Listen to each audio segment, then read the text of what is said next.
பெருமளவிற்கு கனிம வள சூறையாடல் சுரண்டல் நடக்கிறது. அந்த திருட்டு 800 கோடி 1000 கோடி 1000 கோடி என்று இருக்கிறது. பெரிய அரசியல் ஆளுமை முன்னாள் அமைச்சராக இருந்த ஒருவருடைய ஆட்கள். இந்த கொள்ளைக்காரர்களுக்கு இந்த துணிச்சலை கொடுத்தது யார்? யாருடைய துணிச்சலால் இவர்கள் இப்படி செயல்படுகிறார்கள்? ஜகபர்லி ஒரு சாதாரண கிராமம். என்னுடைய மாவட்டத்தில், அது என் தாய் பிறந்த கிராமத்திற்கு அருகே 3 கிலோமீட்டருக்கு அருகே இருக்கக்கூடிய கிராமத்தில் பெருமளவிற்கு கனிம வள சூறையாடல் சுரண்டல் நடக்கிறது. அந்த திருட்டு 800 கோடி 1000 கோடி 1000 கோடி என்று இருக்கிறது. பட்டியல் போட்டு ஒவ்வொரு அலுவலகமாக தட்டி இந்த எளிய இஸ்லாமிய குடிமகன் பறந்து தன் மண்ணை காப்பதற்காக ஒரு மனிதன் அவ்வளவு விவரங்களோடு மாவட்ட ஆட்சித்தலைவருக்கு இந்த புகாரை அளிக்கிறார். வருவாய்த்துறை அலுவலர்களுக்கு அளிக்கிறார், காவல்துறை அலுவலருக்கு அளிக்கிறார். அவர் புகாரை கொடுத்ததற்கு பிறகு வெளியே வந்து அவர் பேட்டியளிக்கிறார். நான் 2-3 நாட்களில் நான் இதில் நடவடிக்கை எடுக்கவில்லை என்று சொன்னால் நான் போராட்டம் நடத்துவேன் என்று சொல்கிறார். அவர் ஒரு குறிப்பிட்டு சொல்லுகிறார், 17ஆம் தேதி நான் போராட்டம் நடத்தப் போகிறேன் என்று சொல்லுகிறார். அன்றைக்கே அவர் வாகனம் ஏற்றி அந்த கனிம வள அந்த மாஃபியாக்களால் கொல்லப்படுகிறார். எனக்கு இது பெரிய பாதிப்பை ஏற்படுத்துகிறது. எனக்கே தெரியும், என்னுடைய கிராமத்தில், என்னுடைய சொந்த கிராமத்தில் அங்கேயும் சட்டத்திற்கு புறம்பாக பெரிய அரசியல் ஆளுமை முன்னாள் அமைச்சராக இருந்த ஒருவருடைய ஆட்கள் அங்கே பெரிய அளவிற்கு அவர்களும் எடுத்துக்கொண்டு இதுபோன்று பல்வேறு சட்டத்திற்கு புறம்பான நடவடிக்கைகளில் அவர்கள் ஈடுபடுகிறார்கள்.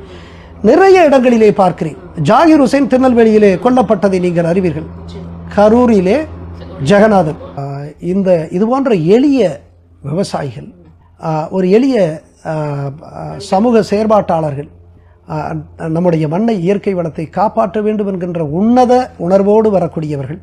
நாம் எல்லோரும் சுயநலத்தோடு ஓடிக்கொண்டிருக்கின்ற பொழுது தன்னல மறந்து செயல்படக்கூடிய இந்த சமூக போராளிகள் வெட்டி சாய்க்கப்படுவதும் படுகொலை செய்யப்படுவதும் என்னை பாதிக்கிறது.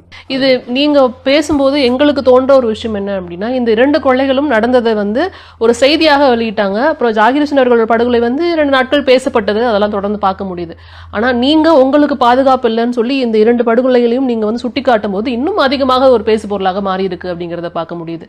இந்த 2 கொலைகளுக்கும் நீங்க குரல் கொடுக்கணுங்கிற காரணத்தினால இந்த விஷயத்தை இதுக்குள்ள இணைத்தீர்களா அப்படின்ற ஒரு கேள்வியும் எங்களுக்குள்ள எழுது. நிச்சயமா.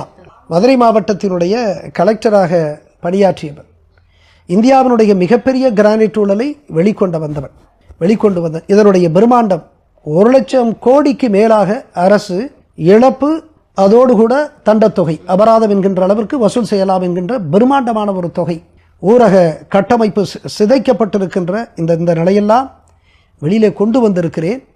IAS என்கின்ற இந்தியாவினுடைய ஒரு உயர்ந்தபட்ச ஒரு பதவியில் இருக்கக்கூடிய எனக்கே இப்படிப்பட்ட ஒரு பணியை செய்த எனக்கு உயர்நீதிமன்ற உத்தரவிட்டதற்கு பிறகுமே இங்கே இந்த ஆட்சியாளர்கள் என்னுடைய எதேச்சிகாரமாக துச்சமன உயர்நீதிமன்றத்தினுடைய உத்தரவை உச்சநீதிமன்ற என்னுடைய இந்த நியமனத்தை அது உறுதி செய்திருக்கிறது.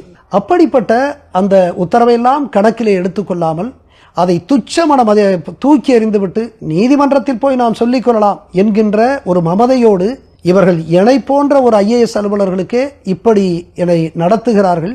என்னுடைய இந்த பாதுகாப்பு பிரச்சனையை கேள்விக்குறியாக்குகிறார்கள் என்று சொன்னால், மிக சாதாரணமான எளிய குடிமகனாக இருக்கின்ற இந்த தமிழ் நிலத்தில் இயற்கை வளங்களை சூறையாடுகின்ற அந்த கொடூரத்தை தட்டி கேட்கக்கூடிய இந்த எளிய மக்களுக்காக நான் குரல் கொடுக்க அதையும் சேர்த்து நான் பயன்படுத்துகிறேன்.